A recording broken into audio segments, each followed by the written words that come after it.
Assalamualaikum, selamat pagi anak-anak ibu. Bagaimana keadaannya hari ini? Semoga kita dalam keadaan sehat walafiat. Materi kita pada pagi hari ini yaitu adalah interaksi sosial. Silakan diperhatikan baik-baik penjelasan ibu berikut ini.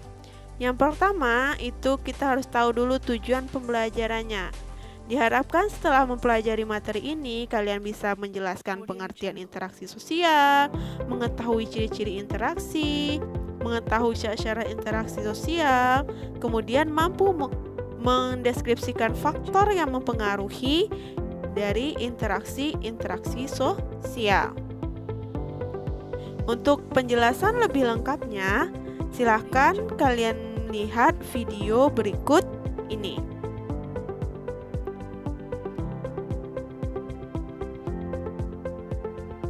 Gambar pertama itu adalah gambar siswa yang sedang bersalaman. Itu adalah interaksi antar individu dengan individu. Yang kedua itu adalah gambar seorang guru sedang menjelaskan pelajaran kepada siswanya. Ini adalah bentuk interaksi antara individu dengan kelompok. Gambar yang ketiga ini adalah gambar pertandingan futsal antara Indonesia melawan Cina. Ini bentuk interaksi antara kelompok dengan kelompok. Di dalam kehidupan masyarakat, kita membutuhkan banyak kebutuhan. Butuh makan, butuh minum, butuh orang lain dalam hidup. Tapi kebutuhan itu bisa terpenuhi jika kita melakukan yang namanya interaksi sosial.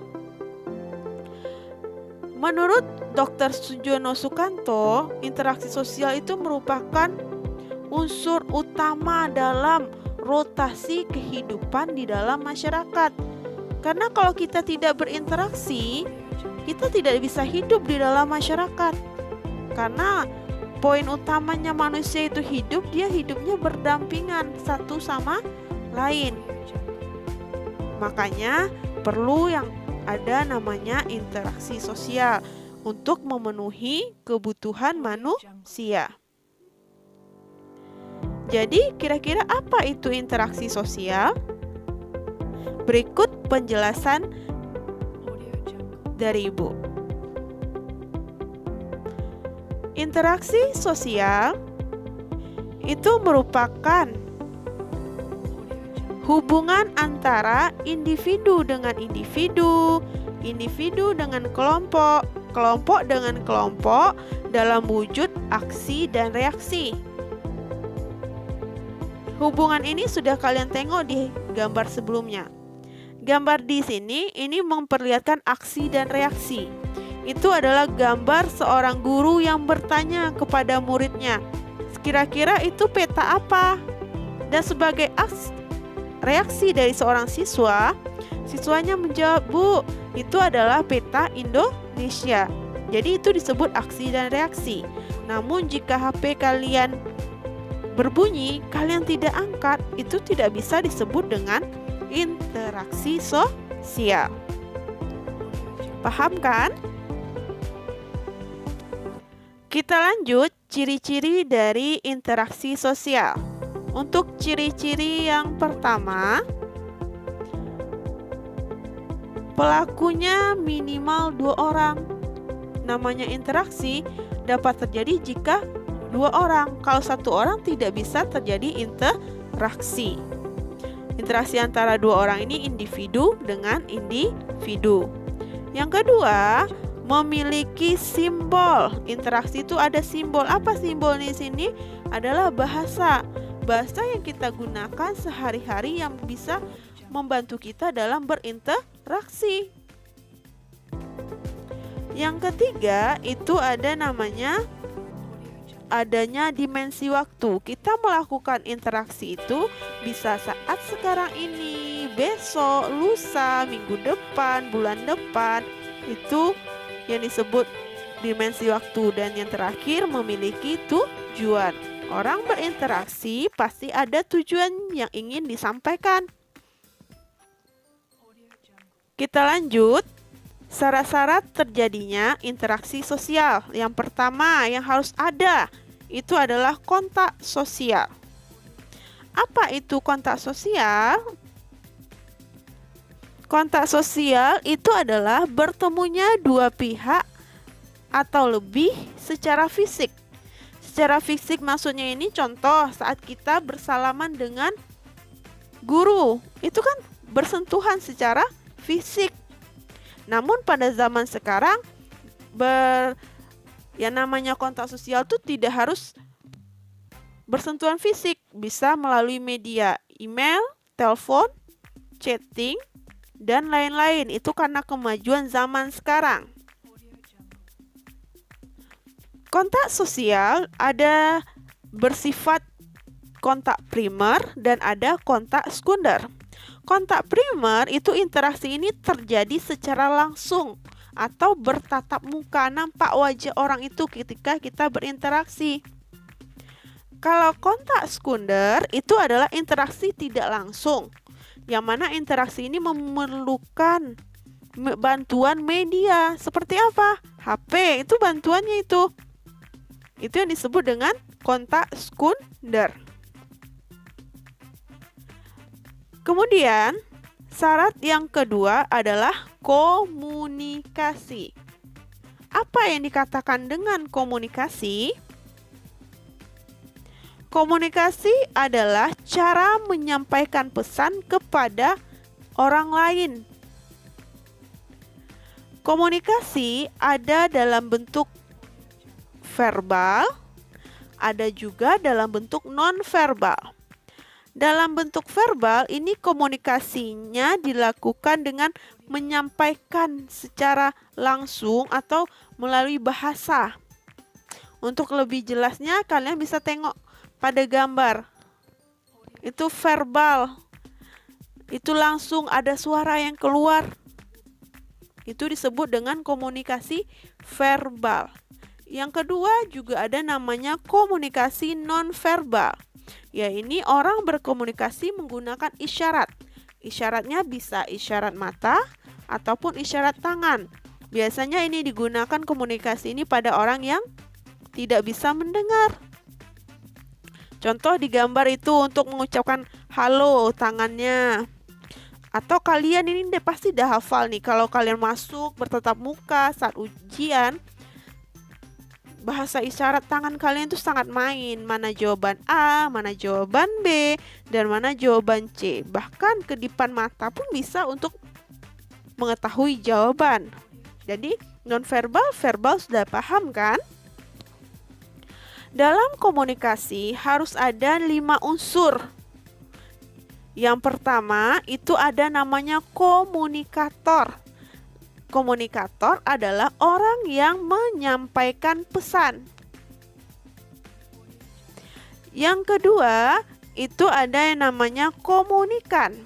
Komunikan itu adalah orang yang menerima pesan. Komunikator memberikan pesan, komunikan menerima pesan. Seperti gambar, bapak yang sedang memegang toa itu disebut dengan komunikator karena dia memberikan informasi, pesan. Sedangkan ibu-ibu yang di sampingnya itu komunikan, orang yang menerima pesan. Yang ketiga itu ada namanya pesan, informasi yang disampaikan oleh si komunikator kepada si komunikan. Selanjutnya yang keempat ada namanya media. Alat yang digunakan untuk menyampaikan pesan. Alat di sini bisa dalam bentuk lisan, tulisan, gambar, atau film.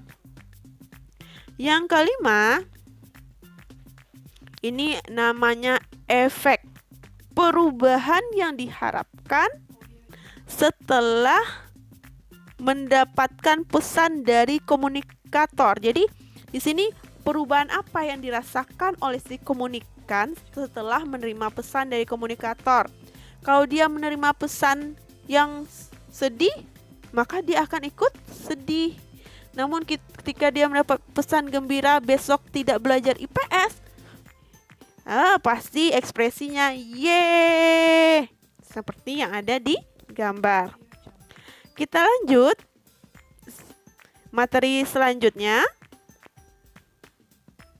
Itu adalah faktor-faktor yang mempengaruhi interaksi sosial. Ada beberapa faktor yang mempengaruhi interaksi sosial, diantaranya pertama itu adalah imitasi, proses belajar dengan cara meniru atau mengikuti perilaku orang lain. Seperti gambar, itu kan seorang anak melihat ibunya sedang memasak. Nanti ketika bermain, dia main masak-masakan. Kenapa? Meniru ibunya. Yang kedua, ada namanya sugesti. Itu adalah cara pemberian pengaruh oleh seseorang kepada orang lain yang dapat menggerakkan hati.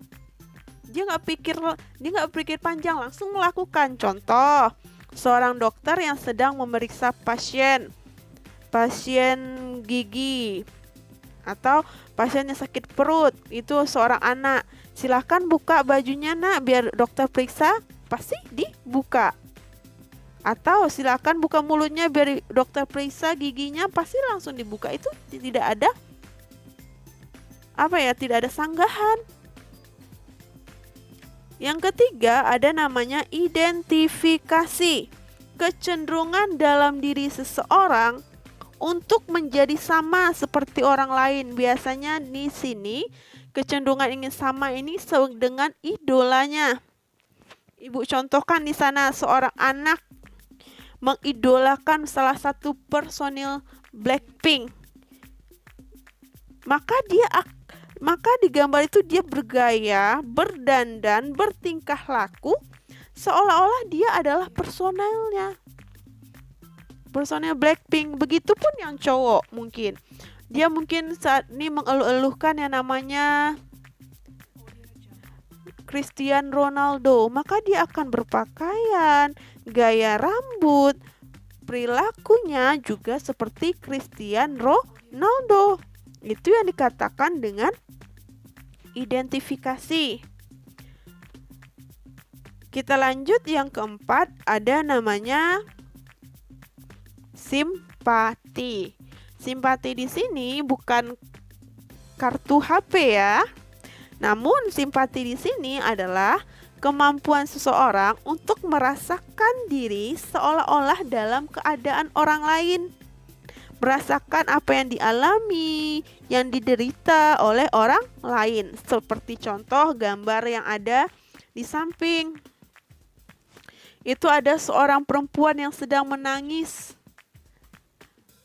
Oh, di sampingnya ada cewek melihat. Oh, dia menangis. Jadi cewek itu merasa sedih. Karena dia merasa mengalami yang dialami cewek tersebut. Yang kelima, ada namanya motivasi. Segala sesuatu yang mendorong atau menggerakkan seseorang untuk bertindak dan melakukan sesuatu dengan tujuan tertentu. Nah, ini contoh kata-kata motivasi. Sabar itu obat. Sabar itu obat segala kesulitan. Atau biasanya yang memberikan motivasi ini orang yang berpengaruh. Seperti ayah di rumah, dia memotivasi anaknya, ayo nak, rajin-rajin belajar biar ayah belikan HP. Atau guru yang ada di sekolah yang memotivasi muridnya supaya rajin belajar, rajin mengerjakan tugas selama pandemi COVID-19. Kita lanjut yang keenam. Ini ada namanya empati. Hampir mirip dengan simpati. Namun yang empati ini adalah simpati yang mendalam terhadap orang lain yang dapat mempengaruhi fisik dan jiwa seseorang. Kalau dicontoh itu adalah seorang ibu yang memberi santunan kepada anak yatim. Dia membawa anaknya untuk memberikan bantuan pada anak yatim. Kalau simpatinya di sini di mana? Itu ibunya kasihan, anak-anak seumuran itu sudah ditinggal oleh orang tuanya. Empatinya apa? Dia langsung terjun ke panti asuhan memberikan bantuan.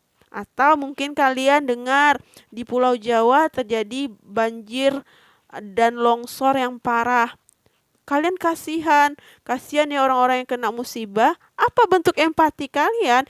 Misalkan ikut jadi relawan ataupun ikut memberikan sumbangan.